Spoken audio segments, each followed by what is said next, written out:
trees are coming down at historic Wheeler Farm, and some are not happy about it. Yeah, as news specialist Mike Anderson explains, it's part of some long overdue maintenance for flood control there. And Mike, we're talking about well over 100 trees that are getting cut down.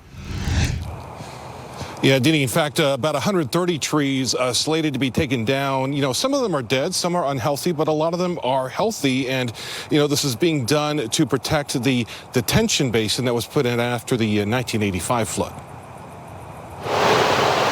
Change is never easy, but this one, I mean, it's heartbreaking to see, is kind of a big deal. Historic Wheeler Farm. It doesn't feel like you're in a city. You're just like, it feels like you're in the country, a natural place. It's sort of a backyard to many people, like Jake Krong and his family. We come to the farm multiple times a day between walking the dog and going for runs around the farm or pushing my son in the stroller. But earlier this week, we just saw some of the trees going down, and at first we were like, oh, maybe they're just clearing out some of the old dead trees. Though it is part of a much bigger plan, about 65 trees to come down on one side of a little Cottonwood Creek, around that same amount on the other side too. We need to do that so we can inspect the dam and make sure that this facility is used for flood control and operates properly when needed through spring runoff. Cade Boncoeur is Division Director for Flood Control in Salt Lake County. He says the area is overgrown and roots threaten the retention basin that helps control the flow into Murray downstream all the way into the Jordan River. If we don't have this detention basin in place, then we won't be able to control those peak flows. There are new trees being planted to replace the old, though they can't go back into the embankment. yes, there's that adage that the best time to plant a tree was 20 years ago.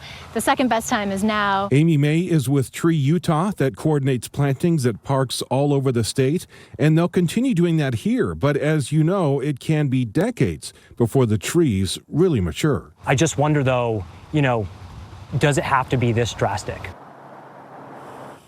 And Salt Lake County flood control is moving pretty quickly. They could be done with all of this within about 2 weeks.